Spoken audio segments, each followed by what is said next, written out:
Hey guys, welcome back to my channel. आप सुन रहे थे मेरे साथ शाह उमर की परी। शाह उमर की परी भाग 43। दूसरी दुनिया, जाफरान कबीला। बेटा शाहजेद, काफ़ी दिन हो गए हैं यही महल में हमेशा रहने का इरादा है या अपने घर भी चलोगे? इस बड़े से महल में मेरा दम घुटता है, शाह कोनेन ने कहा। अब्बा, मैं कुछ कामों में मशरूफ़ हूँ, आप नफीसा को लेकर घर चले जाएं। जब से महल पर हमला हुआ है मेरी जिम्मेदारियां और बढ़ गई हैं, शाहजैद ने कहा। ठीक है, जैसा तुम कहो। वैसे उमेर की कोई खबर मिली? इंसानी दुनिया में कहाँ पर है वो? शाह कोनेन ने कहा। अब्बा, उमेर का कुछ पता नहीं चल रहा। मैंने एक दो बार उसको तलाश करने की कोशिश भी की। शाहजैद परेशान होते हुए कहते हैं। तुम रहने दो, तुमसे कुछ नहीं होगा, मैं ही कुछ करता हूँ। तुम बस इस शहंशाह के आगे पीछे घूमते रहो। शाह कोनेन ने डांट लगाते हुए कहा। बेटी नफीसा, चलते हैं अपने घर। मेरा अब दिल नहीं चाहता यहाँ और रहने का। शाह कोनेन ने नफीसा से कहा, जो कि हनीफ के साथ बगीचे में घूम रही होती है। क्यों दादा अब्बू, यहाँ कितना आराम है। हमें हमारे चारों तरफ नौकर लगे रहते हैं। घर गई तो मुझे घर के सारे काम करने होंगे, और अब तो अमायरा आपी भी नहीं होगी घर पर, नफीसा ने मुंह बनाते हुए कहा। मगर नफीसा, मेरी बच्ची, अपने घर के कामों से कैसा घबराना। अमायरा को देखो, वो इस कबीले की रानी बन चुकी है, मगर अपने शोहर और परिवार के लिए अपने हाथों से खाना बनाती है। तुम्हें उससे कुछ सीखना चाहिए, कल को तुम्हारी भी तो शादी होगी, शहंशाह कोनेन ने उसे समझाते हुए कहा। तो नफीसा उन्हें देखकर नाक सिकुड़ती है।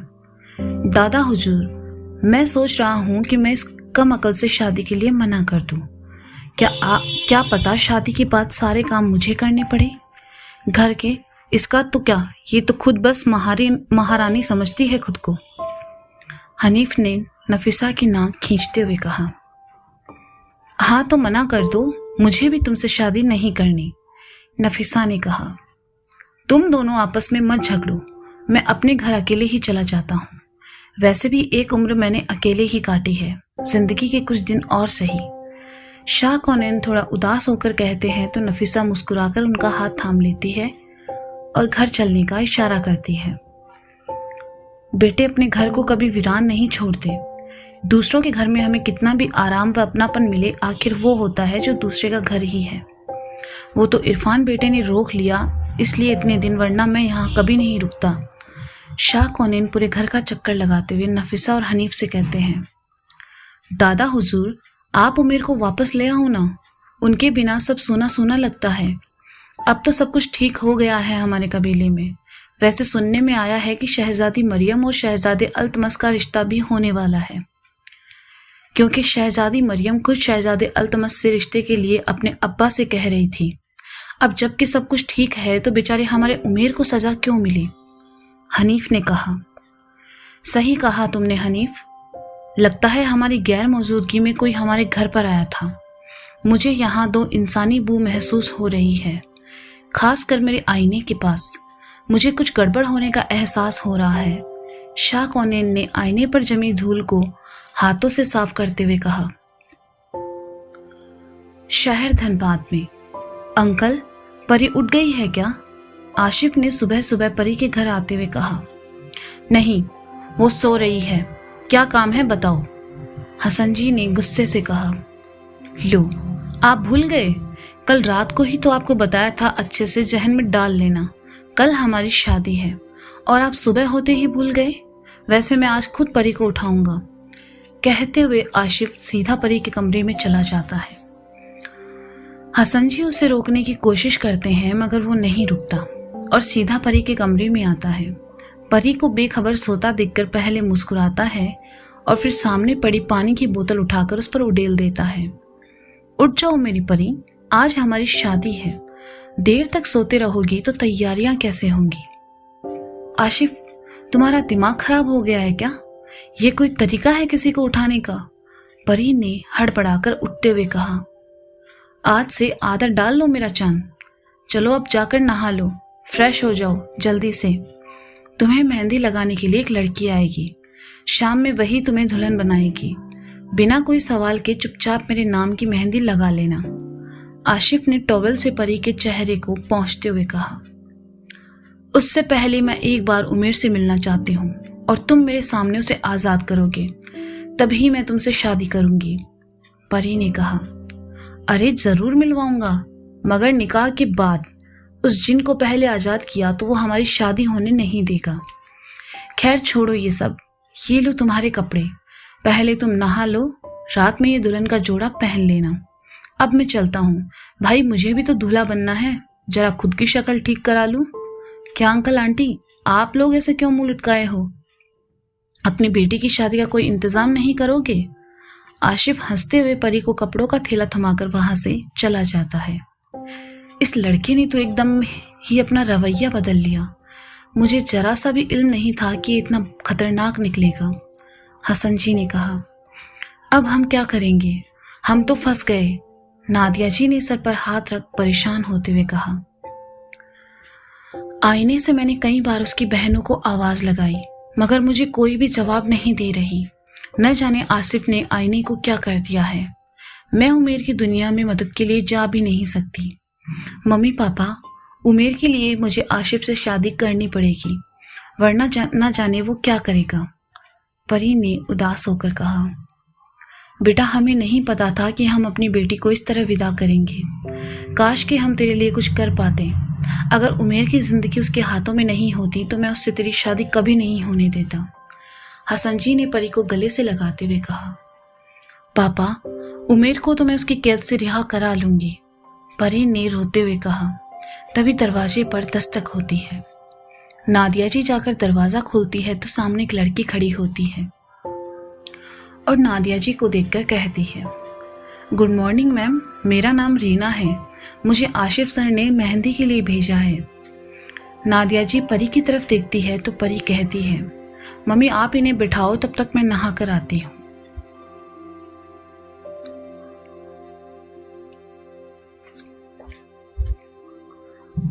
परी नहा कर आती है तो नादिया जी ने शकुन के तौर पर परी को हल्का सा हल्दी लगाया, क्योंकि ये शादी उनकी मर्जी के खिलाफ होती है, इसलिए वह किसी को भी दावत देना नहीं चाहती। मैम, सर ने कहा है कि मेहंदी में उनका नाम बड़े अक्षरों में लिखूं, परी को मेहंदी लगाते हुए रीना ने कहा, मगर परी उसे कुछ जवाब नहीं देती तो वह हथेली पर बड़े बड़े शब्दों में आशिफ लिख देती है। परी का दिल तो बस गम में डूबा होता है, उसे हर पल अपने उमेर की फिक्र सता रही होती है, मगर वो कुछ नहीं कर सकती। परी के हाथों में आशिफ के नाम की मेहंदी लग चुकी होती है। शाम होते होते मेहंदी अपना रंग भी ले आती है, मगर परी की जिंदगी के मोहब्बत भरे रंग उड़ चुके होते हैं। रीना परी को दुल्हन बनाती है। लाल लहंगे में परी का खूबसूरत रंग खिल रहा होता है, मगर चेहरे पर एक लंबी उदासी छाई रहती है। मैम जरा खुद को आईने में तो देखो, सच में परी लग रही हो, रीना ने कहा तो परी एक नजर आईने में खुद पर डालती है।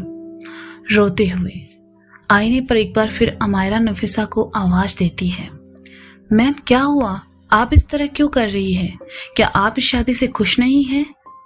रीना ने कहा, वो खुश है या नहीं ये पूछने वाली तुम कौन होती हो, तुम्हारा काम हो गया ना, अब चलो निकलो यहाँ से, आशिफ ने कहा तो रीना वहां से चुपचाप चली जाती है। वैसे तो मैं दहेज के खिलाफ हूँ, मगर परी ये आईना मैं ले लेता हूँ, तुम तो अब मेरे साथ मेरे घर पर रहोगी तो ये आईना हम वहीं ले चलते हैं, आशिफ ने कहा। तुम्हें जो सही लगे करो, तुमने जो कहा मैंने वो सब माना, अब तुम मेरे उमेर को आज़ाद कर दो, परी ने हाथ जोड़ते हुए कहा। अरे मेरी जान, मेरी चंदा, बहुत जल्दी रहती है तुम्हें, अभी निकाह बाकी है। अच्छा बताओ कैसा लग रहा हूँ मैं, जरा इस आईने में देखते हैं हम साथ में कैसे लग रहे हैं, आशिफ परी के साथ आईने के सामने खड़े होते हुए कहता है। वो कारी साहब आ गए हैं, कहाँ बैठाना है उन्हें, हसन जी ने कहा। अंकल बाहर हॉल में बैठाकर पहले नाश्ता पानी कराएं, तब तक मैं जरा इस आईने को अपने कमरे में रखवा कर आता हूँ, आशिफ कहता है, फिर एक मजदूर की मदद से आईने को अपने घर पर मंगवा लेता है। बेटा हमें नहीं पता हम आज तुमसे क्या कहें, मगर दुआ है कि जहां रहो खुश रहो, अल्लाह ने चाहा तो तुम्हारी जिंदगी की परेशानियां जल्दी ही खत्म हो जाएगी।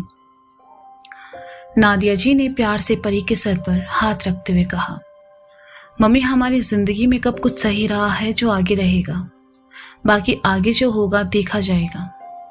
परी ने अपनी आंखों से निकलते हुए आंसुओं को साफ करते हुए कहा, बेटा, कारी साहब निकाह पढ़ाने आए हैं, तुम वजू करके बैठ जाओ।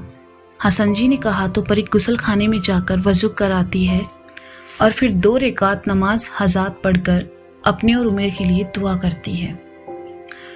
कारी साहब परी और आशिफ को बारी बारी से निकाह के कलमात पढ़ाकर निकाह मुकम्मल करते हैं। निकाह के होते ही परी बेइंतहा रोने लगती है, क्योंकि ना अब उसके माँ बाप का उस पर हक होता है, ना ही उसकी मोहब्बत उमेर का। वो अब ऐसे इंसान के सरपरस्ती में आ जाती है जो उससे मोहब्बत करने का दावा तो करता है, मगर वह परी को सिर्फ पाना चाहता है। परी के साथ साथ नादिया जी और हसन जी भी रोने लगते हैं। अपनी परी ज़्यादा दूर तो नहीं गई है ना, मगर फिर भी ऐसा लगता है वो हमसे बहुत दूर हो गई है। परी की विदाई के बाद हसन जी ने कहा, ऐसा क्यों कह रहे हैं आप, बस दुआ करें उसके लिए, अल्लाह उसका नसीब अच्छा बनाए। वैसे भी इंसान की शादी इंसान से होनी चाहिए, किसी जिन से नहीं। आशिफ उसे पसंद करता है, ये मैं और आप अच्छे से जानते हैं। उम्मीद है मुझे कि वो हमारी परी को खुश रखेगा, नादिया जी ने कहा। मगर नादिया जी, उस लड़के पर अब मुझे भरोसा नहीं है, न जाने आगे और क्या क्या होगा, अल्लाह ही बेहतर जानने वाला है। हसन जी ने एक लंबी सांस लेते हुए कहा। आशिफ के कमरे में खिड़की पर खड़ी परी अपने घर की तरफ नम आंखों से देख रही होती है। तभी आशिफ उसको पीछे से उसकी कमर में हाथ रखकर पकड़ते हुए कहता है, क्या देख रही हो, मैं तो इधर खड़ा हूँ। आशिफ, छोड़ो मुझे और तुम मुझसे दूर रहना। तुम्हें मुझसे शादी करनी थी, वो हो गई, अब खबरदार जो मुझे छूने की कोशिश भी की तो। परी ने खुद को आशिफ की गिरफ्त से छुड़ाते हुए कहा, तो क्या कर लोगी तुम, मुझे मना करोगी? भूल रही हो कि अब मैं तुम्हारा शौहर हूँ, मेरा हक बनता है तुम पर। आशिफ ने परी की कलाई मरोड़ते हुए कहा, मुझ पर सिर्फ और सिर्फ उमेर का हक है, था और रहेगा, उसके अलावा कोई भी मुझे छू नहीं सकता, समझे तुम? परी ने आंखें लाल करते हुए कहा, बेशरम, अपने शौहर से जबान लड़ाती है। आशिफ ने परी को जोर का तमाचा मारते हुए कहा। परी ने भी गुस्से में एक जोर का तमाचा आशिफ को पलटकर मारा और कहा, जबरदस्ती के रिश्ते को तुम नाम मत दो आशिफ, तुमसे निकाह मैंने सिर्फ और सिर्फ उमेर की सलामती के लिए किया है। तुम्हें मुझे हासिल करना था सो तुमने कर लिया, अब उमेर को आज़ाद कर दो। तुम्हें क्या शक्ल से मैं बेवकूफ़ लगता हूँ जो उस जिन को आज़ाद करूँगा? रुको, अभी मिलवाता हूँ उससे। आशिफ हंसते हुए कहता है और फिर अपने कमरे से बाहर जाता है। थोड़ी देर में वो बोतल लेकर वापस आता है जिसमें उमेर अधमरा सा पड़ा होता है। देखो मैं तुम्हारे लिए क्या लेकर आया हूँ, तुम्हारा उमेर। देखो देखो बेचारे की क्या हालत हो गई है। आशिफ परी के सामने बोतल रखते हुए कहता है। परी जैसे ही बोतल उसके हाथ से छीनने की कोशिश करती है वो अपने हाथ पीछे कर लेता है। ना ना, अभी नहीं, अभी तो इस जिन जादे के सामने सुहागरात मनानी है मुझे, आशिफ कहता है। परी परी, उमेर आवाज देता है। उमेर, कैसे हो तुम? परी ने पूछा। तुम्हारे बगैर कैसा रहूंगा मैं? परी, तुमने ये क्या कर दिया? तुम्हें इससे शादी नहीं करनी चाहिए थी, ये अच्छा इंसान नहीं है, उमेर ने कहा।